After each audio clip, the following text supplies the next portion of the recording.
Antes do nosso vídeo começar, inscrevam-se, curta e compartilhe.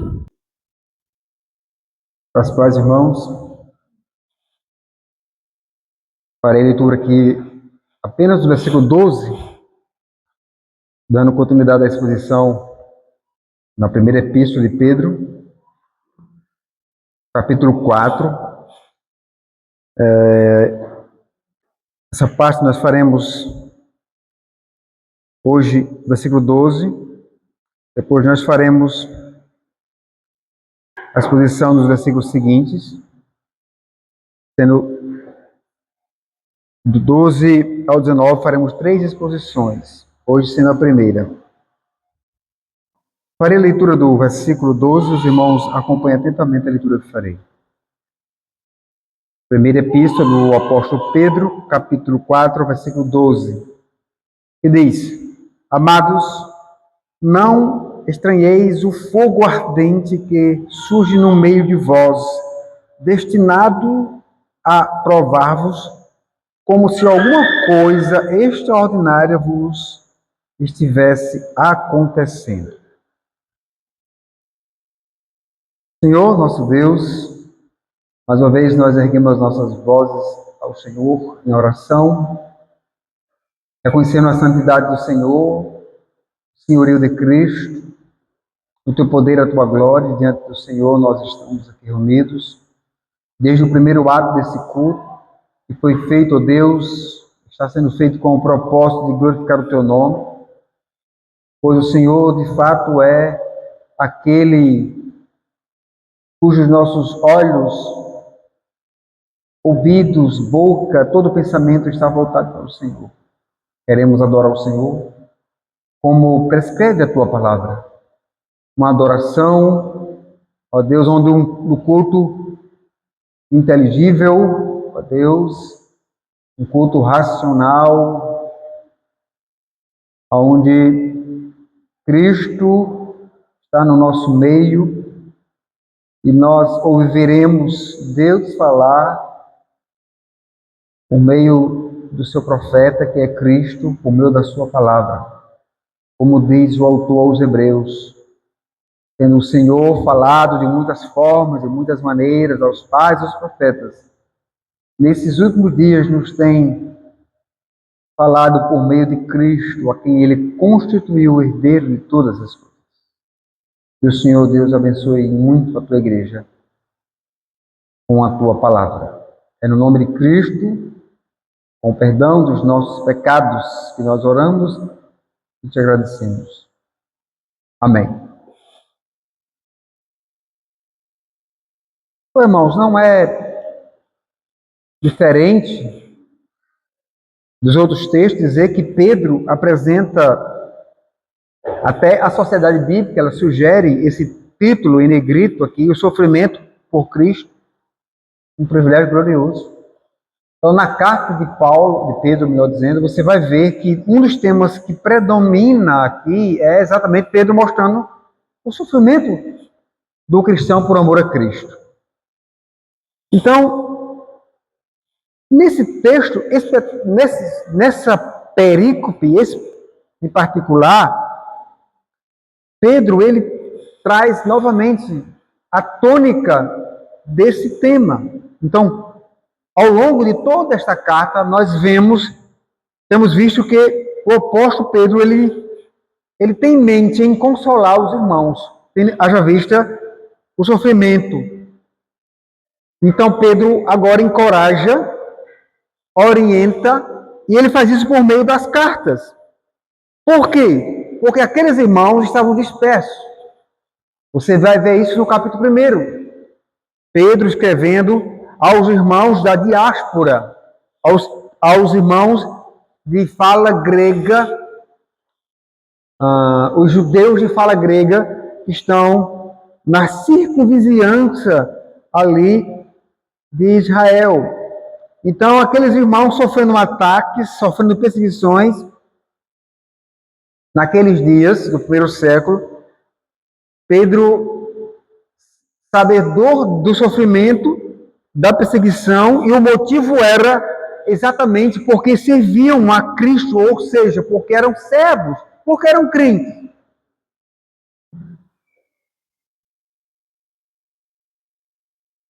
Então você tem em mente que, nesse contexto, o primeiro século, o Império Romano, ele havia tolerado os cristãos, mas essa tolerância ela chegou ao fim. Em Roma, Roma é tido como, né, a Babilônia, como ele diz no capítulo 5, versículo 13, ela se levantou contra os cristãos. Roma deflagrou, então, uma perseguição ferrenha contra eles, uma terrível perseguição, o qual Pedro chama, no versículo 12, de fogo ardente. Pedro se refere nesse termo exatamente à perseguição que aqueles irmãos estavam passando por parte do Império Romano. Alguns veem nessas palavras uma referência ao incêndio que aconteceu em Roma no ano 64 depois de Cristo, onde Nero, o imperador romano, tocou fogo, assim por se dizer, em Roma. E Nero, então, no seu estado, ninguém sabe se era de loucura ou se de maldade, ele culpou os cristãos. E aí você tem em mente agora a capital do centro do mundo, ateado fogo. Quem é o culpado? Os cristãos, os seguidores de Cristo. E então Pedro, ele procurou mostrar que nesse versículo, que essa perseguição era de fato uma provação dada por Deus a fim de levá-los à maturidade espiritual. É muito comum, irmãos, você ouvir hoje nos círculos, particularmente nos círculos dos nossos irmãos que são pentecostais, quando acontece algo na vida deles, alguma dificuldade, e aí então eles atribuem uma perseguição, e muitos deles atribuem a Satanás, ao diabo, por Satanás ser o tentador das nossas almas. Então eles atribuem. No entanto, biblicamente, em alguns aspectos, algumas provações que os crentes passam, em toda a história da igreja, não apenas aqui, muitas delas foram dadas pelo próprio Deus. Então nos parece então aqui que, com o propósito de purificar esses irmãos, a ponto de levá-los a uma maturidade espiritual, e qual era o objetivo aqui? É que eles tivessem uma vida, ou seja, levassem uma vida, ou a forma deles viverem, de fato agradassem ou glorificassem a Deus neste mundo. Veja bem, no primeiro século o mundo não estava tão bem. A gente pensa, né, por causa da distância de anos, achava que naquela época não tinha problema. A bem da verdade, o mal ele se multiplica. Hoje você vê o mal não é uma ideia, o mal ele é presente. Você vê então coisas ruins acontecendo a todo tempo. Só que, por exemplo, nós estamos vendo recentemente, né, um terremoto que está devassando praticamente um país, a Venezuela. Então tem coisas que acontecem e quem está por trás disso aí é Deus. Por mais que elas sejam difíceis de a gente aceitar, na verdade, às vezes acontece porque é a rota natural da criação, mas não podemos perder de vista que Deus está por trás de todos esses eventos. Em alguns momentos, os aspectos que levam Deus a fazer isso, nós não sabemos. Não cabe a nós prescrutar esse tipo de coisa. Então, veja bem, com esse propósito de viver uma vida glorificada a Deus, isso não é fácil, não é verdade? Porque levar uma vida que agrada a Deus, glorifica a Deus, tranquilo, sem nenhuma dificuldade, não é fácil. E é o que acontece aqui, muitos que despertaram da fé, muitos desertaram, melhor dizendo, da fé, por não suportar tal sofrimento. Mas, no entanto, outros se manteram firmes, porque se apegaram à genuína graça de Deus, irmãos. É exatamente isso que o versículo 12 aponta, que nos mostra. E por isto porque aqueles irmãos compreenderam o caráter do Evangelho por meio do sofrimento de uma provação divina.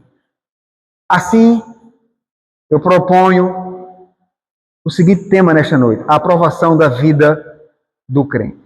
E aqui eu quero destacar 4 verdades sobre a aprovação na vida do crente. A primeira é: a aprovação não é nada de extraordinário. Versículo 12 ainda, logicamente ficaremos só nele. Novamente, Pedro diz: amados, não estranheis o fogo ardente que surge no meio de vós, destinado a provar-vos, como se alguma coisa extraordinária vos estivesse acontecendo, dirigindo-se a eles com instrumento, com costumeiro carinho e amor. O apóstolo, então, os chamam eles de amados. O amor que ele lhes ordenou, que eles tivessem um pelos outros, no capítulo 4, no versículo 8, que diz: acima de tudo, porém, tende amor intenso uns para com os outros, porque o amor cobre multidão de pecados. Veja, é exatamente isso aqui que ele está chamando para aqueles irmãos. Mas não é só isso. Não é somente o amor intenso, literalmente ardente. Esse amor não seria capaz de manter-os firmes, unidos, quando esse fogo ardente chegasse, ou seja, viesse. Que na verdade, irmãos, especialmente para tempos como os nossos, nos quais a comunhão fraternal tem sido desprezada por tantos crentes. Numa tradução livre, este versículo, ele fica mais ou menos assim: amados, não fiquem surpresos com o fogo abrasador aceso no meio de vocês, como se algo estranho lhe estivesse acontecendo. Isto tem um propósito de prová-los. Pedro, ele vai usar aqui um substantivo na língua grega, que tanto pode ser traduzido por provação, como também por tentação. Esse mesmo substantivo, ele é usado em outras ocasiões por Mateus, no capítulo 6, por Marcos, no capítulo 14, Lucas, no capítulo 4. Paulo usa esse mesmo termo em Gálatas 4, em 1 Timóteo, e o apóstolo Tiago também usa no capítulo 1, no versículo 12. Então, isso nos mostra que tanto a aprovação quanto a tentação, elas, ou seja, acontecem exatamente na mesma circunstância. Enquanto uma determinada situação, Deus está nos provando, e Satanás, por sua vez, está nos tentando. Então, como podemos então identificar a circunstância, se é Deus nos provando ou Satanás nos tentando? Como então provar? Irmãos, aí a depender da circunstância. Se é uma aprovação, ou seja, se é uma ação de Deus, ou se é uma tentação, ou seja, uma ação do diabo. Olhando para alguém da situação e contemplando o resultado. Então, Deus, quando nos prova, ele tem um objetivo de levar-nos à maturidade espiritual. Ou seja, acrescentar, ou seja, perceber claramente que estamos crescendo em santidade. Isso diz respeito em termos de fortalecimento, em termos de comunhão. E tudo isso, logicamente, glorificará Deus, e o próprio Deus será honrado diante do mundo.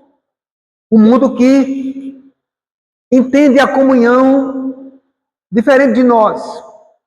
Entende que, de alguma forma, para que se tenha comunhão, a amizade precisa ter uma troca. precisa ter um dar e receber.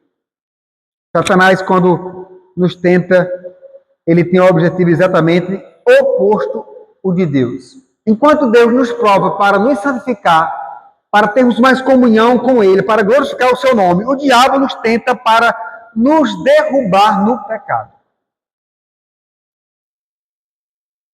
E se ele conseguir, isso nos enfraquecerá. Isso abalará a nossa confiança em Deus. Isso nos encherá de dúvidas, de temores. E tudo isso, irmãos, desonra a Deus. Isso trará vergonha e infâmia ao seu santo nome. Então Pedro afirma que essa provação, esse fogo ardente, não é uma coisa, melhor dizendo, não é uma coisa extraordinária. Em outras palavras, o que ele está dizendo aqui é que a aprovação, neste caso, através da perseguição, não é nada estranho, antinatural, fora do comum. Ou seja, é possível de nos acontecer. Aliás, é exatamente o contrário.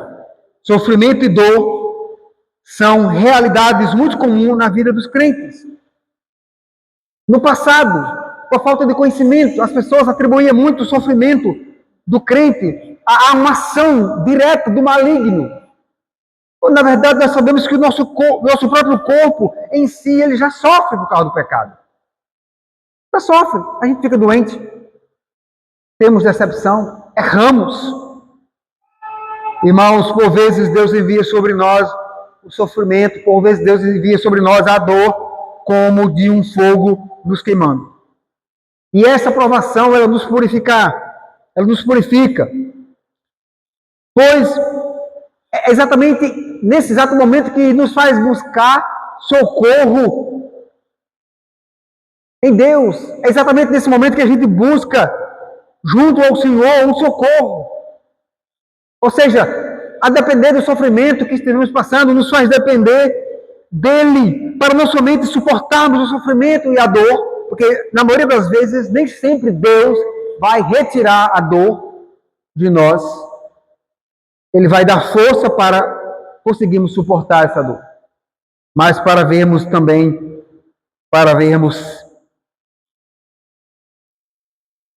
por vezes Deus pode arrancar de nós pecados que nos escravizam. E é justamente pelo fato de sermos pecadores e de vivermos em um mundo de pecados. Nós não estamos isentos da maldade do homem. Não estamos livres do nosso próprio pecado. Mas Deus, irmãos, Ele vai usar as provações como uma ação purificadora.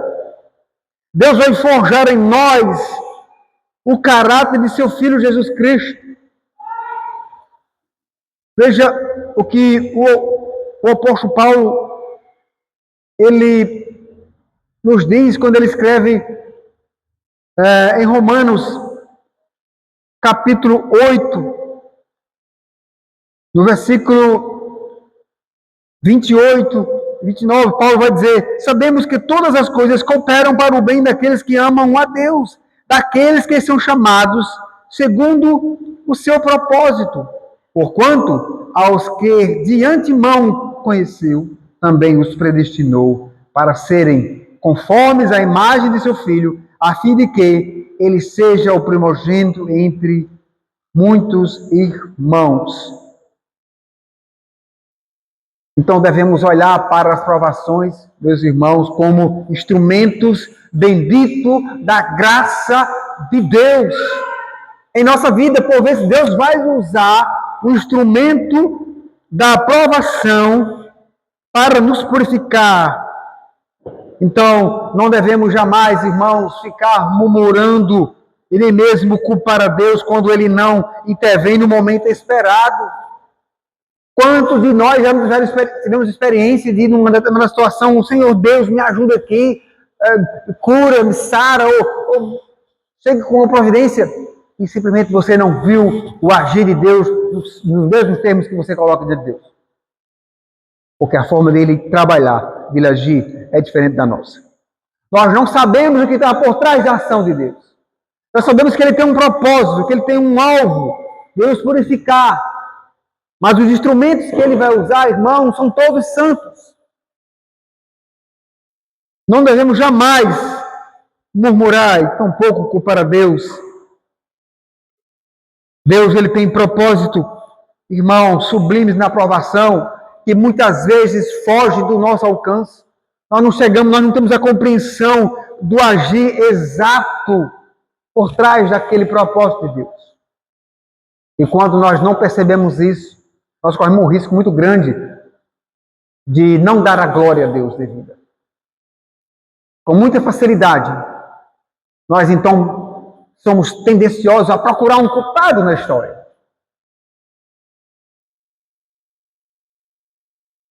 E aí muitos botam a culpa no diabo. Até uns culpam o próprio Deus. Quando na verdade a gente deveria olhar para nós, o nosso pecado, e entender que se aquilo está acontecendo, se aquilo é doloroso, se está trazendo sofrimento para mim, é porque tem uma causa maior, Deus tem um propósito maior. Já disse aqui outra vez, Deus não trará para nós, irmãos, uma dificuldade, um sofrimento, simplesmente pelo fato dele querer ver seus servos sofrendo. Deus não é um Deus masoquista, assim por se dizer. Mas nós cremos piamente que quando Deus ele se levanta e ele está intervendo, porque ele é o Deus que intervém na história, e essa intervenção dele, por vezes, pode ser com um sofrimento. Essa história, né, de que na vida do crente é só vitória, isso é um evangelho muito fácil de se viver. É um evangelho que não nos confronta. Um evangelho que camufla os nossos pecados, que não nos leva a uma vida de temor a Deus e se arrepender pelas práticas pecaminosas. Então é mais fácil olhar para esse evangelho amor e fazer de conta que Deus não está vendo os nossos pecados. Aí não nos enganamos.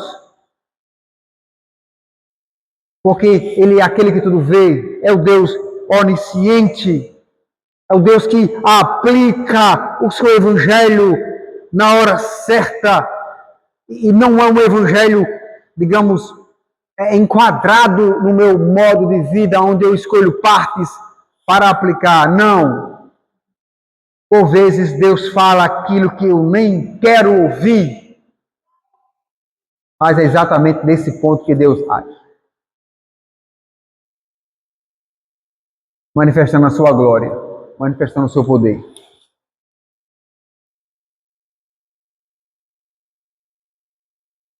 E tudo isso porque, irmãos, penso eu, quero crer, como Deus conhecia o sofrimento daqueles irmãos, aqueles irmãos que estavam sofrendo, sendo perseguidos, acusados, caluniados. Penso eu que Deus continua fazendo isso conosco hoje ainda, quando a nossa fé muitas vezes fica fraca. Então o Senhor se levanta do céu e faz com que a nossa fé seja amadurecida. Para com que a nossa fé se levante e se torne inabalável. Isso pode acontecer no meio de uma terrível perseguição. Quando não pense que isso pode acontecer em um momento mais calmo da sua vida e tranquilo, onde está tudo bem, de repente pode levantar uma grande perseguição. Eu não sei se você olha para essa estatística, mas é muito comum você vê pessoas narrando experiências dentro de igrejas evangélicas. Você conhece a pessoa e quando você se identifica como crente, daí a pessoa vai dizer tipo assim, eu também já fui da igreja, eu sou um desviado.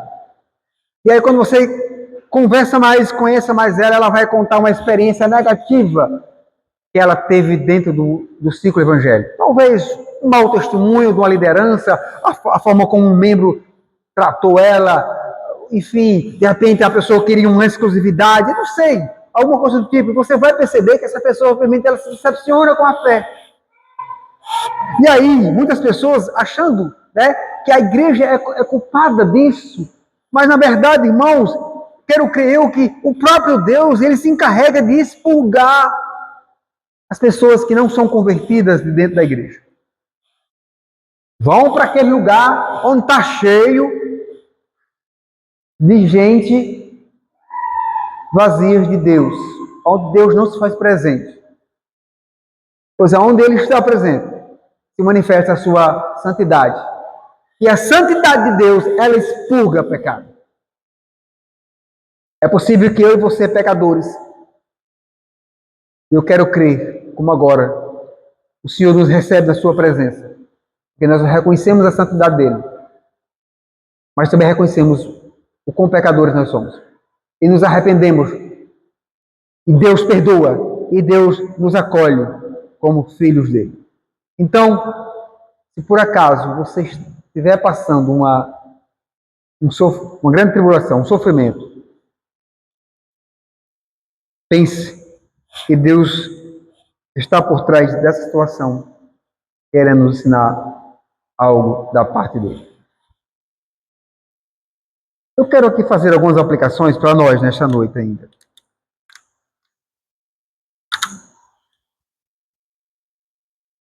Primeiro, dizer que quando você estiver passando por uma situação como essa,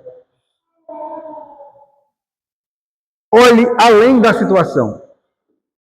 Olhe com os olhos da fé. Não olhe para o desfecho da reprovação.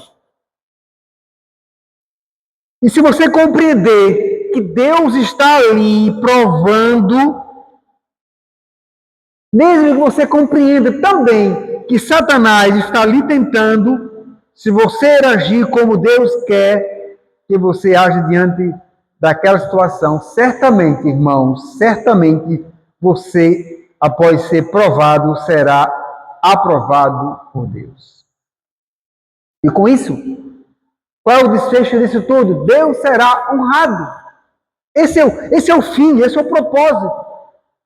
Não pense que a ideia do Evangelho é exaltar o homem, muito pelo contrário. A proposta do Evangelho é humilhar. Quem deve ser exaltado é Cristo, é o Senhor de toda a glória, o Rei eterno. O nosso problema em relação à provação e ao sofrimento que ela causa, irmãos, se dá por conta da nossa miopia espiritual.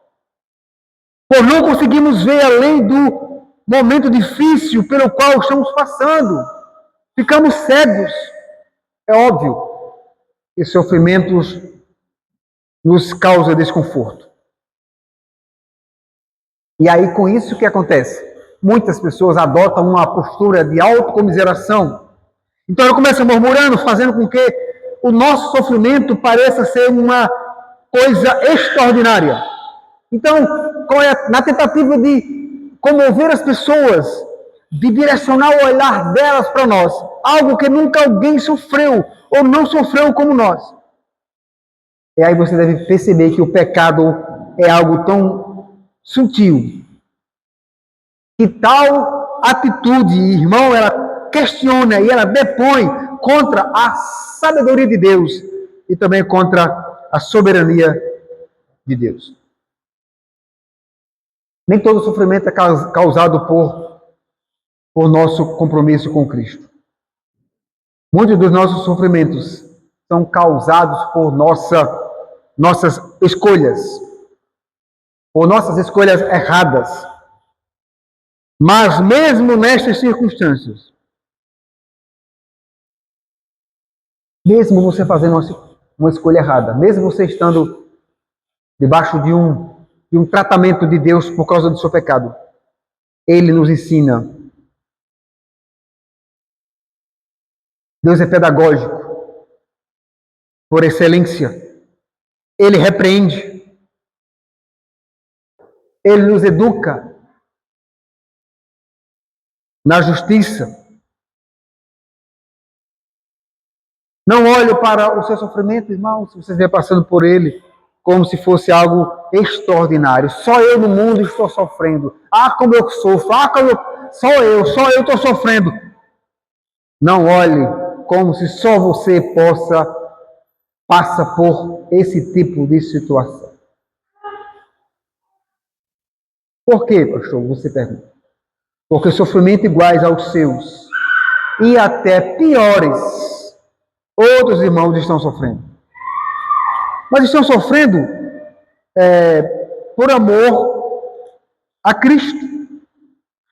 Se você der uma olhadinha aí rápida no capítulo 5 da primeira epístola de Pedro, no versículo 9, você vai compreender o que eu estou dizendo.